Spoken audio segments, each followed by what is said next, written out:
Salut à tous.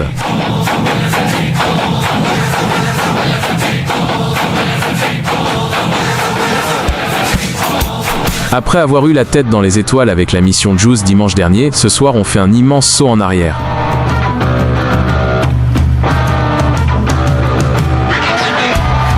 On oublie les synthés.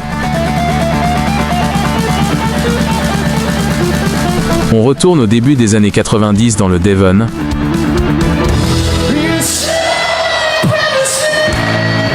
À Teignmouth, une petite ville côtière un peu sinistre l'hiver.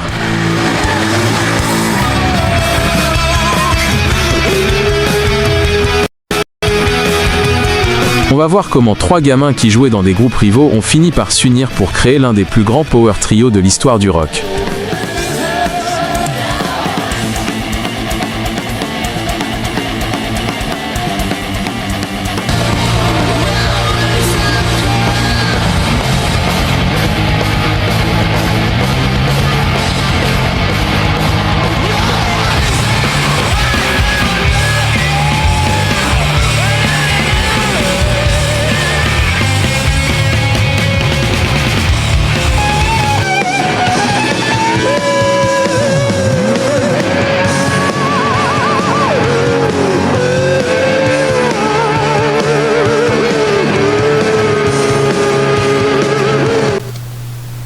Bonsoir à tous, j'espère que tout le monde va bien et que vous m'entendez bien, parce que j'ai modifié un petit peu les volumes depuis la semaine dernière puisque c'était pas top. Donc on repart aujourd'hui pour une deuxième édition de Muse.fr.tv. Aujourd'hui on va faire un saut en arrière comme vous l'avez entendu. On va tous monter dans la DeLorean et on va remonter 36 ans en arrière, 36-37 ans en arrière. Je vais écourter un peu plus ce sujet pour faire une parenthèse sur les ventes de billets, les préventes et tout ça, parce que c'est un cirque monstre depuis 2 jours. C'est l'effervescence, c'est sûr, mais c'est aussi un cirque monstre, leur système de vente de billets. Donc j'ai fait un petit récap sur tout ça et on verra à la fin du sujet. Matt, Dom et Chris. Alors, j'espère que vous m'entendez tous bien, déjà. Oui, apparemment, c'est bon. Donc, on va commencer par notre cher et tendre ami, le leader du groupe, Matt Bellamy. Alors, Matt Bellamy, né à Cambridge. Il débarque dans le Devon à l'adolescence. La musique, c'est dans ses gènes.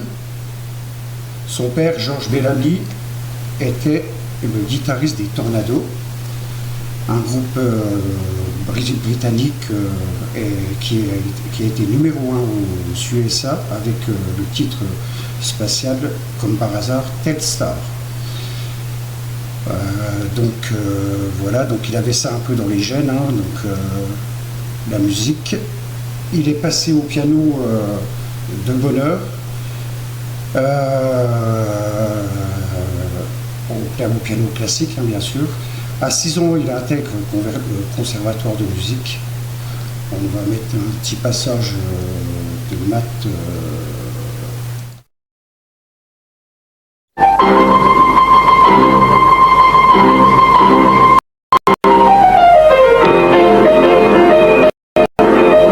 That was actually the first performance I ever did. Actually, it was a sort of blues piano thing in school. It was like a talent contest or something like that.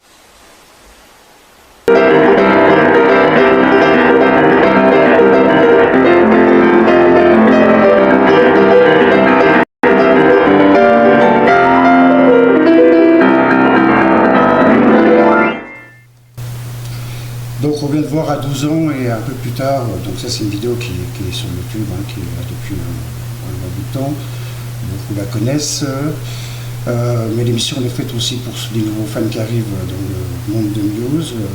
Tout le monde ne connaît pas forcément un peu leur histoire. Donc il a intégré le conservatoire de musique et là il a acquis une technique rigoureuse, une discipline, et son amour absolu pour les compositeurs classiques, notamment Chopin et Liszt.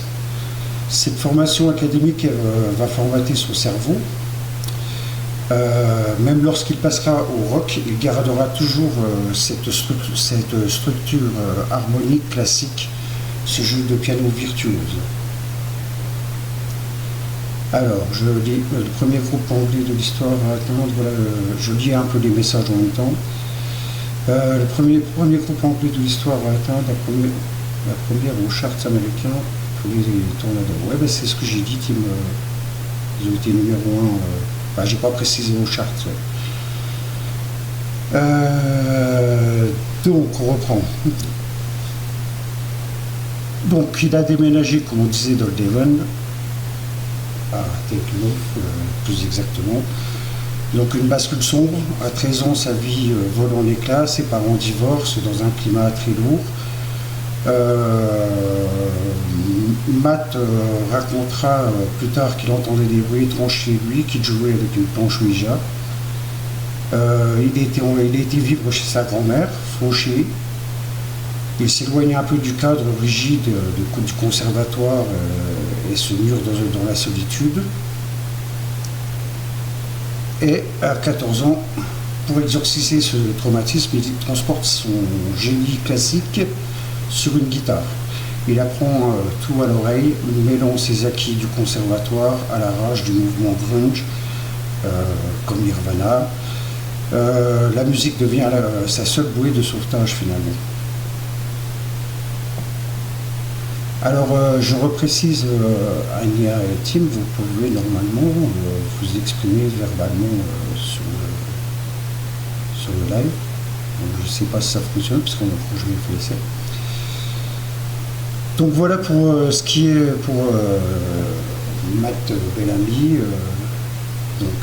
Matt, voilà, il a aimé, il aime toujours les grands classiques en musique, surtout au piano. C'est ce qui aussi l'aide à vivre et survivre de tout ce qu'il peut subir dans sa vie. Voilà. Donc là, je vous remets un petit morceau virtuose, pareil, qui est sur YouTube. Voilà, c'est un petit morceau de Matt.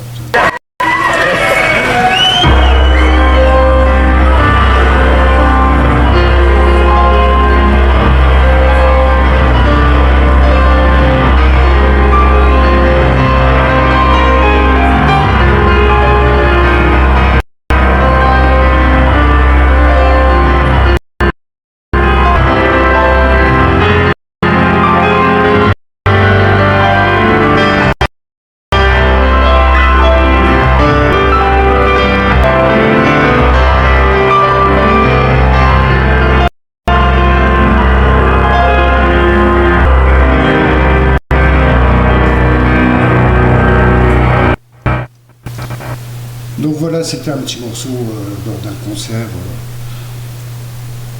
Alors, concernant le divorce des parents de Matthew, il écrira une chanson sur comment il a vécu ce moment, Escape. Exact. Après, j'ai envie de dire, la plupart de ses chansons, c'est ses émotions personnelles, la plupart de ses chansons.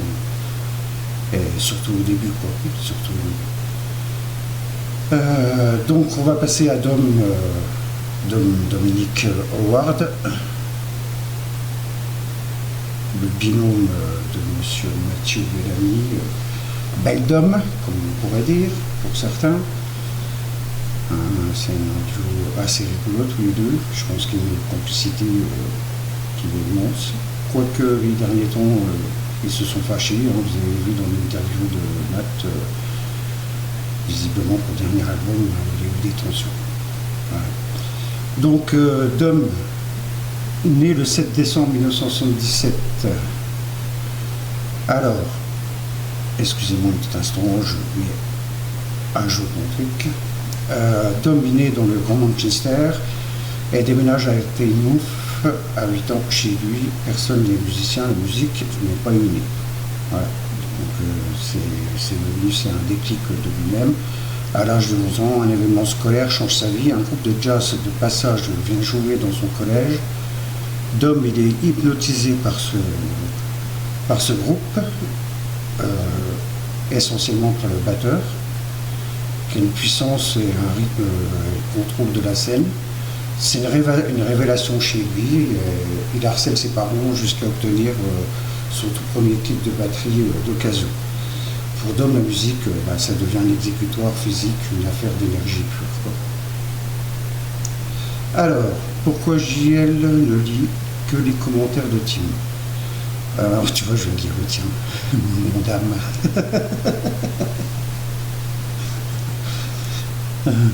Qu'est-ce qu'on rigole. J'adore ce chat. Voilà. Donc, on reprend. Madame Sonburn. Mon dame, pardon.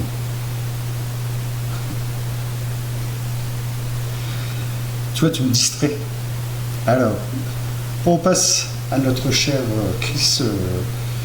Alors, Chris, il est né le 2 décembre.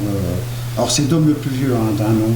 Enfin, je ne sais pas compter les mois exacts, mais en année, voilà, Dom est un an en plus. Donc Chris, il est né le 2 décembre 1978, un amour absolu pour les vinyles. Voilà. Alors ça, c'est un kiff qu'il a. Il est né dans le Yorkshire et il est arrivé à Teignmouth à 12 ans. Passionné de musique depuis son plus jeune âge, passant ses journées à fouiller dans la collection de vinyles de sa mère. Alors son déclic à lui, Chris possède une oreille musicale hors de commun. Il est capable de rejouer n'importe quelle mélodie après l'avoir entendue une seule fois. Il commence par la guitare, mais son vrai coup de foudre sur scène, c'est la batterie. Et oui, Chris jouait de la batterie avant de jouer de la basse.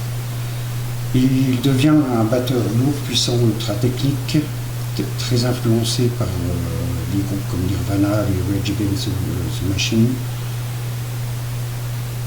Un amour absolu, pourquoi? J'ai pas entendu. Alors, Aurélie, un amour absolu pour les vinyles. Étant jeune, voilà, il cherchait des vinyles partout. C'était voilà, sa passion, c'était retrouver de la musique dans les vinyles. Et il n'a pas tort, parce que les vinyles, contrairement à ce qu'on peut croire, contrairement au numérique, le son du vinyle est nettement mieux. Mais ça, c'est une autre histoire, ça. Donc, sûrement les chaussettes aussi, ouais. On les aura un jour, ces chaussettes, Chris. Du coup, il devient un batteur lourd, puissant et ultra technique. Donc, comme je disais, influencé par des groupes grunge.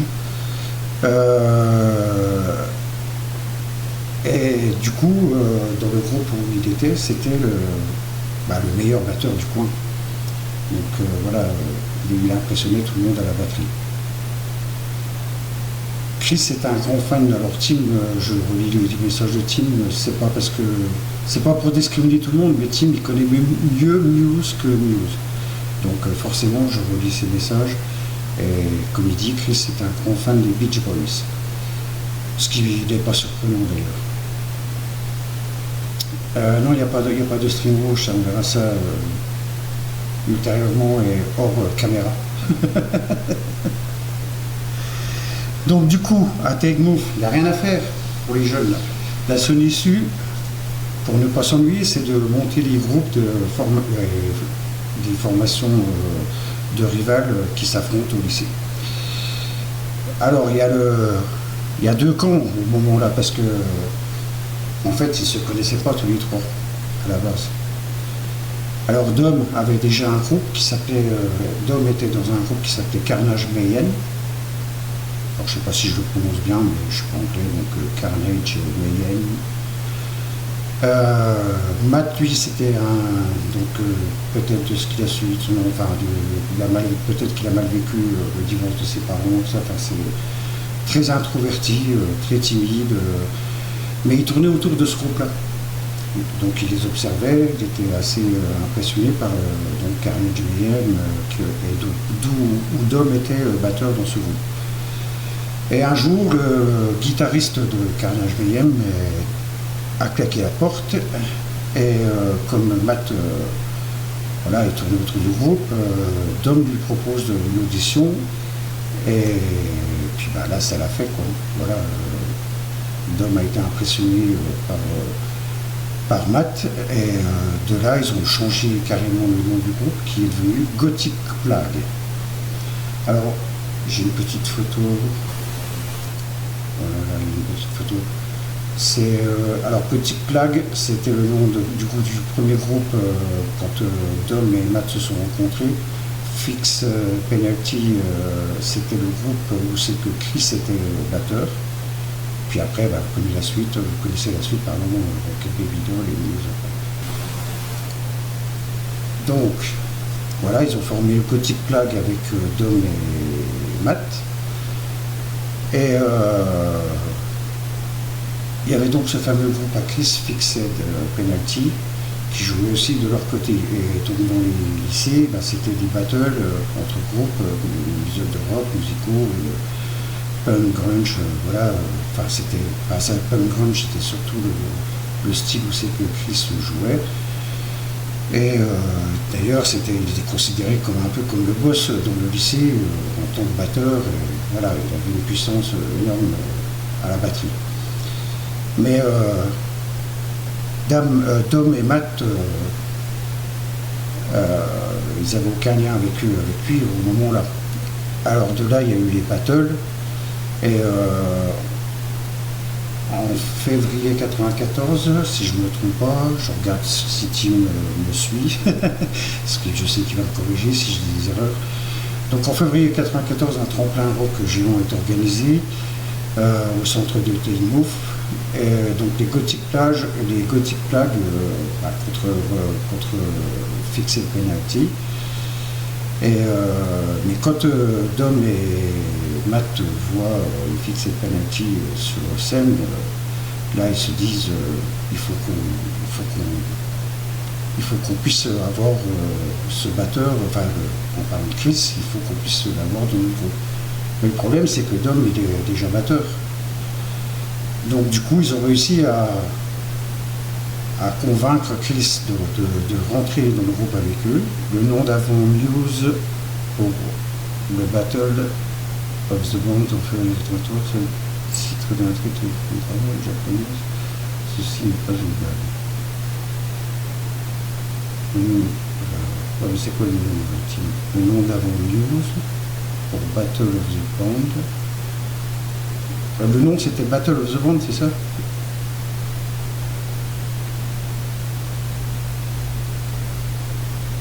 J'attends la réponse. Après là, j'ai parlé des noms principaux qui étaient le plus connus. Je pense que c'était un nom de transition, ce que tu dis, Tim. Ah, Rocket Baby Doll, ouais, bah oui, c'était juste avant nous. Ça. Donc, mais de là, quand ils ont vu Chris jouer à la batterie, donc Dom et Matt, ils ont voulu à tout prix l'avoir dans leur groupe. Donc ils ont réussi à convaincre Chris à rentrer dans leur groupe. Et c'est là que justement c'est devenu Rocket Baby Doll. Et donc là, ils ont continué à faire leur battle. Et il y en a un qui est sur YouTube, je vous ai enregistré un petit extrait. Donc je vous passe un petit extrait d'un battle en 94. Voilà, donc c'est ce qui jouait. Bon, le son n'est pas top, la vidéo n'est pas top, mais c'est en 94. Bon, après, la plupart d'entre vous, vous connaissez la vidéo.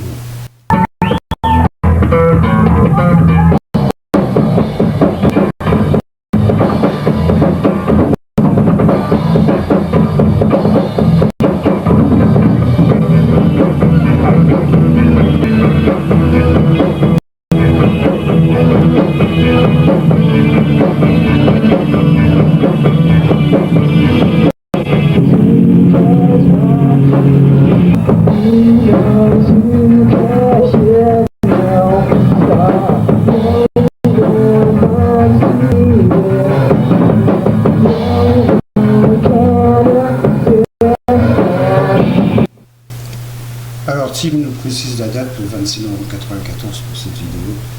Donc là, quand ils se sont mis ensemble, du coup, voilà, ils ont formé Rocket Baby Doll et le fait de jouer, enfin leur style musical et le fait de tout casser sur scène à la fin, c'est un peu de cette manière-là qu'ils se sont un peu imposés sur des concerts. Et si je ne me trompe pas, Tim, donc leur premier gros concert, je dis bien gros concert, hein, je ne parle pas de ce qu'ils faisaient au lycée ou tout ça, c'est bien en 97. À Taïouf, justement.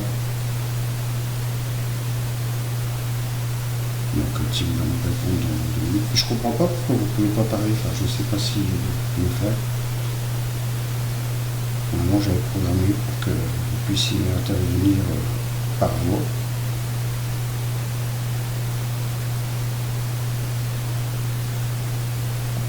Comment ça je vois pas vos messages? Bah si, mais si vous dites des bêtises pour me perturber, surtout mon dame Sunburn, elle est où? Elle n'est même pas là.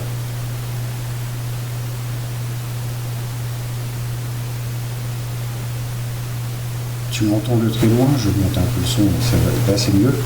Mais après j'ai les bruits, comme je disais dimanche dernier, hein, j'ai pas un matos de professionnel, donc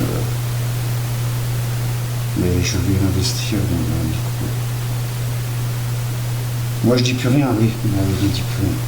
Donc voilà en gros comment s'est formé News. C'est des rencontres par hasard et c'est devenu un groupe mythique et légendaire aujourd'hui. Et en espérant qu'ils vont continuer à nous faire plaisir, à nous épater avec ce qu'ils font. Même si vous arrêtez de dire des bêtises sur le chat, même si si certains, les fans de l'époque qui n'apprécient pas ce qu'ils font aujourd'hui, c'est comme je dis, quand on est fan aussi, il faut savoir apprécier ce qu'ils font de nouveau, et puis ils explorent un peu tout, donc je trouve ça cool. Mais bon, comme vous avez vu l'interview de jeudi sur RTL2, Matt en parle, il y a eu des tensions entre eux, c'est un peu une première fois aussi que ça arrive. Alors la raison, on ne la sait pas, mais après, ils ont une vie aussi, ils prennent de l'âge, tout ça, donc je pense que ils ont des besoins aussi de souffler un peu chacun de leur côté. Et puis donc la musique est là, donc ils arrivent à réussir à nous faire plaisir, à sortir encore des albums, et on espère qu'il y en a encore plein d'autres. Donc voilà. Voilà en gros la petite histoire de News, donc 3 petits gars qui se sont retrouvés par pur hasard, par goût musical, à Taïouf dans le lycée, et ça a formé ce fameux groupe News. Voilà, des questions?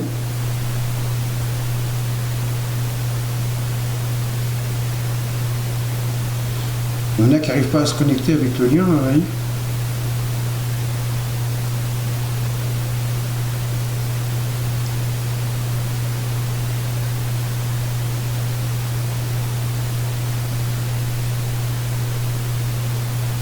Ah, enfin. Le lien, normalement, il est unique, alors je sais pas.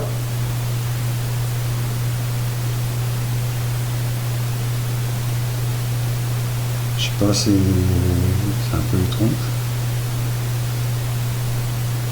Et le mieux, c'est de s'abonner, donc on refera une publication pour ça. Le mieux, c'est de s'abonner directement à news.fr.tv sur Discord.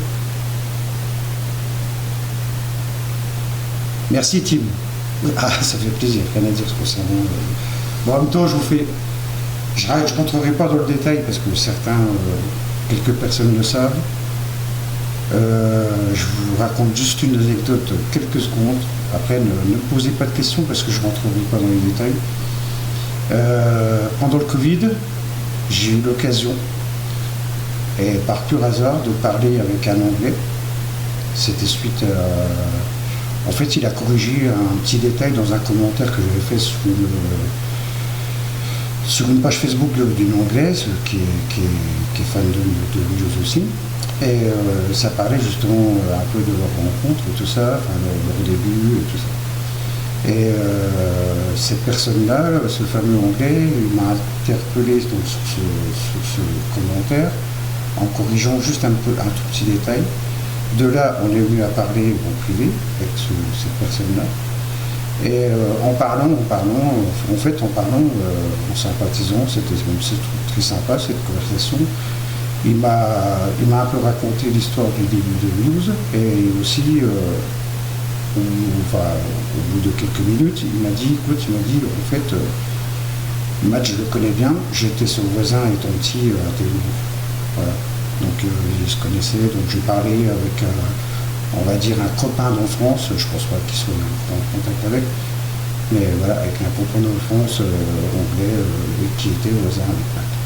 Voilà, bon, c'était une conversation privée qui a duré un quart d'heure, 10 minutes, 20 minutes, je sais plus exactement, mais voilà, c'était sympa. C'était sympa. Ouais, bah c'était, voilà, bah après j'en parle pas trop parce que j'ai pas envie qu'on me dise, bon maintenant, voilà, je le dis, ça sera public parce que comme la vidéo sera sur YouTube, tout le monde le saura. Mais oui, voilà, j'ai parlé avec un gars, je pourrais plus vous dire le prénom, hein, c'était pendant le Covid, hein, donc voilà, mais voilà, c'était un beau petit moment, un beau souvenir, et c'était pas un fake, hein, bien sûr, il me parlait sincèrement. Une page Facebook anglaise, mais tu ne parles pas anglais. J'ai dit, non, je parle pas anglais, mais les traducteurs sont... c'est bien utile quand même. Ouais, bah c'était une opportunité, c'était un hasard. Hein, voilà, après, pendant le Covid, je pense que j'ai parlé avec beaucoup de Mexicains aussi. Ça, Tim le sait, du poulet, le groupe de poulet qu'on était à l'époque. Ils le savent, j'ai parlé avec pas mal de Mexicains aussi à l'époque du Covid, mais je pense que le Covid a fait que les gens se parlaient beaucoup. Comment ils se la pètent? Non, je ne me la pète pas. Mais voilà, le Covid a fait qu'il y avait de la communication sur les réseaux. Et puis moi je m'intéresse à tout, donc je m'intéressais un peu à ce qui se passait ailleurs, justement, pendant cette période. Non, il n'est pas mexicain. Il est américain pour l'instant. Mais bon, je pense qu'il voudrait bien revenir en Europe. Donc voilà. Alors, on va faire... donc si vous n'avez pas d'autres questions... Oui, pour l'instant, il est amoureux. Et après, comme je dis, je pense que dans sa tête, il aimerait revenir en Europe. Donc, on va passer donc à ce que j'avais dit, une petite parenthèse sur les ventes et pré-ventes et tout ça, parce que j'ai été un peu absent pendant vendredi, samedi, j'étais un peu absent sur le réseau, je suivais mais de loin. Du coup, j'ai vu que c'était un peu l'euphorie pour les annonces des concerts en Europe, ce qui est tout à fait normal. Mais c'était un peu un cirque monstre pour les ventes de billets, pré-ventes et tout ce cinéma. Donc je me suis un petit peu renseigné. Donc, je vais vous lire simplement parce que voilà, c'est plus facile de lire. Donc il y a bien une mise en vente générale et officielle pour tout le monde qui aura lieu le vendredi 19 juin à 10h. Alors quand je dis 10h, c'est heure locale. Donc comme en Angleterre, il faut tenir compte de l'heure de décalage. Donc il ne sera pas 10 heures. Il faut, pour ceux qui veulent prendre en Angleterre, par exemple, il faut se connecter à 10 heures, heure anglaise. Interdiction d'acheter un billet en pré-vente avant moi. Non, avant moi. Moi, je passe le premier. Et j'en prends 10. Non, c'est limité à 4 en plus. Donc voilà, pour le 10, ça c'est pour la vente officielle pour tout le monde, le 19 juin à 10h, heure locale du pays que vous choisissez. Donc il faut bien penser à ça.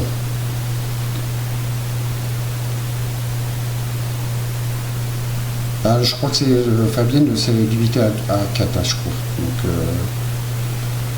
mais bon, voilà, je pense que c'est un vrai cirque, tout ce cinéma, donc voilà.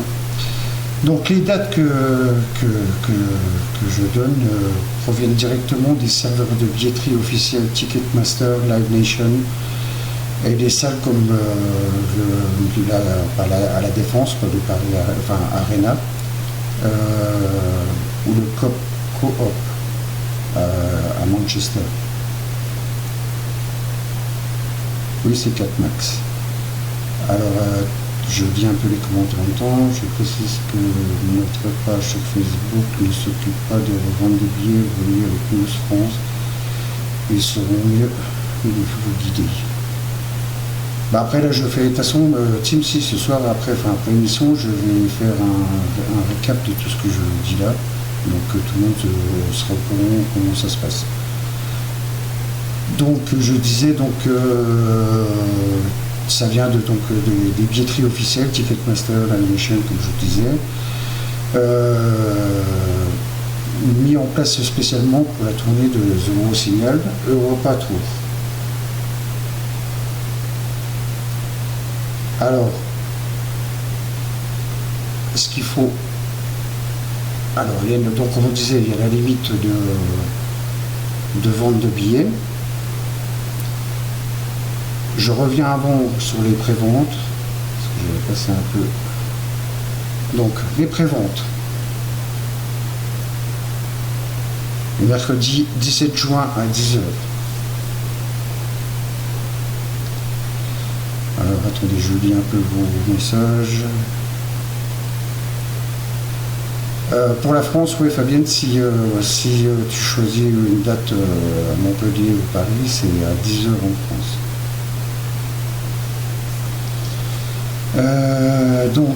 Pour les préventes, la prévente artiste Muse Mew, il faut s'être enregistré sur la plateforme dédiée ou avoir précommandé le nouvel album The Eurosignal dans la boutique officielle avant le mardi 16 juin à 15h. C'est 15h heure anglaise, donc 16h heure française. Mais ça, c'est aussi pour ceux qui ont commandé l'album avant qu'ils annoncent la tournée Europe 1. Donc ceux qui avaient déjà fait une prévente sur l'album, ça marche aussi pour eux, quoi. Il y a la prévente Mastercard, valable uniquement pour les concerts en France, en Italie et aux Pays-Bas. Donc la Mastercard n'est pas valable en Suisse, en Allemagne et en Angleterre, visiblement. Donc, ceux qui ont la Mastercard, ils ont accès par la plateforme Priceless. Donc moi, je n'ai pas de Mastercard, donc je ne connais pas.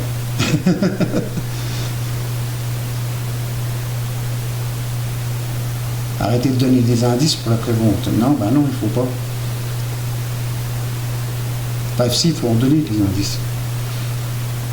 Le jeudi 18 juin à 10h, prévente promoteurs et distributeurs. Donc là, c'est justement sur les plateformes de revente de billets comme Ticketmaster, Live Nation.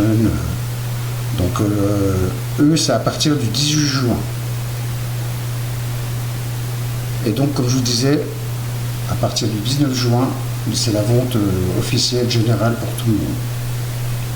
Donc pareil, toujours à 10h du matin, heure locale. Mais heure locale du pays que vous choisissez. Je me répète, peut-être, mais ça peut servir. Si vous êtes en Angleterre, il y a une heure de décalage, il faut en tenir compte. Donc l'ouverture de la billetterie sera à 9h du matin.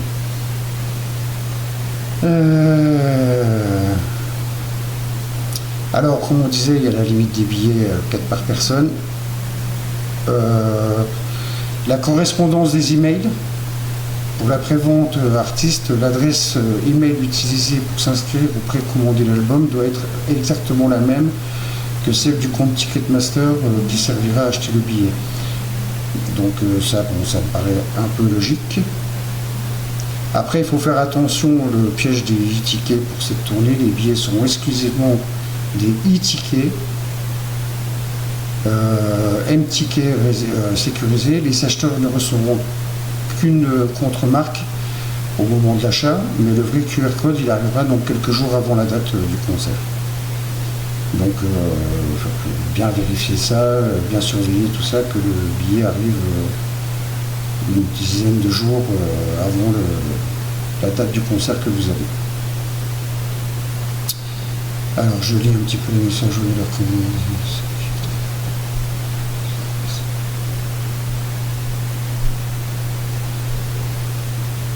Alors moi j'ai reçu un mail pour les préventes. C'est pour ça que je dis c'est un peu le cirque, le système là. Franchement, moi ça me décourage. C'est vraiment pas top. Troisième guerre mondiale pour avoir des billets, c'est clair. Parce qu'en plus là c'est des salles, donc c'est pas des stades, donc moins de place.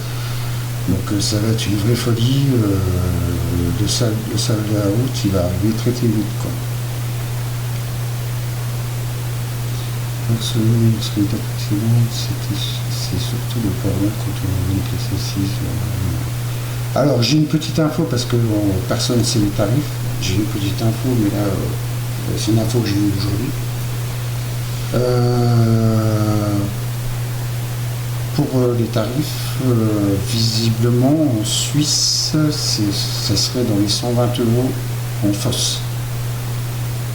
Donc voilà, ça vous donne un peu une idée de prix pour les concerts. Je pense que les tarifs de toute façon ils vont se maintenir pour toute l'Europe.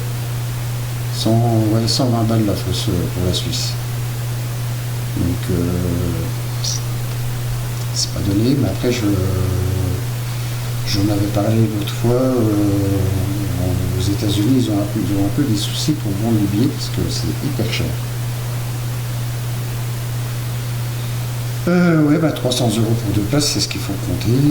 Après, il y a les déplacements, il y a l'hôtel, il y a tout. Enfin, voilà, ceux qui sont sur place. En francs suisses ou en euros? En euros. 120 €.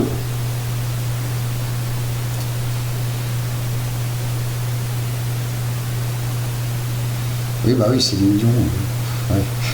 Mais après, c'est tous les artistes qui subissent ça. Alors, je sais pas trop ce qui se passe dans le monde musical parce que c'est pas que pour nous. Je pense que chaque artiste n'est pas responsable de toutes ces augmentations parce que on voit bien que même pour les autres concerts, les prix ils ont éclaté, explosé complètement. Donc est-ce qu'ils n'ont pas inventé encore des taxes écologiques et tout ça? Enfin, faudrait se plonger dans la question pour en savoir un peu plus, mais je trouve que ça devient vraiment cher et ça devient du luxe d'aller à un concert. Non, je veux pas de toi.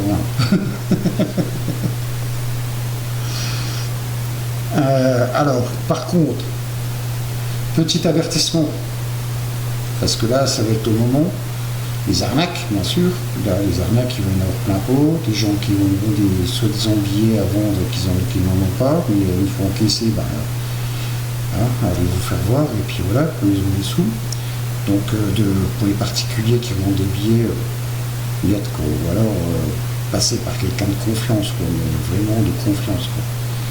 Donc vente de billets de particulier à particulier, surtout que les billets ne sont encore pas arrivés. Même quand vous aurez payé votre billet, vous le dites, c'est du ticket, donc le vrai billet il arrive que quelques jours avant le concert. Donc voilà, faire très attention à ça. Et il ne faut surtout rien acheter sur Viagogo. Alors c'est un site d'arnaque totale. Viagogo, ils vont vendre plein de billets, mais vous n'en verrez jamais la couleur. Donc voilà, c'était un petit récapitulatif pour cette pré-vente et vente de billets, parce que cette semaine ça va être très actif sur les sites et serveurs de vente de tous ces sites, Ticketmaster et tout ça. Donc comme d'habitude, en 5 minutes, ça sera complet. Donc il y aura des listes d'attente folles. N'est-ce pas, Tim? Je sais plus à quel concert, je sais que t'étais, je sais plus combien t'étais, j'étais encore loin derrière aussi. Enfin voilà, c'est de la folie quoi. C'est la folie. Moi, personnellement, j'aime pas trop ce système.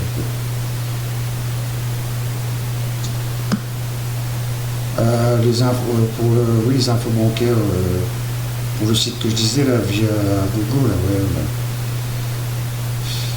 Bah, voilà, après, je vous dis, il faut faire attention à tout, il faut vraiment aller sur des sites professionnels et vraiment sécurisés, quoi. Eh ben écoutez, je vous souhaite une bonne soirée à tous et puis je vous dis à dimanche prochain et bonne semaine, bonne reprise pour le boulot et courage à vous. Prenez soin de vous. À bientôt.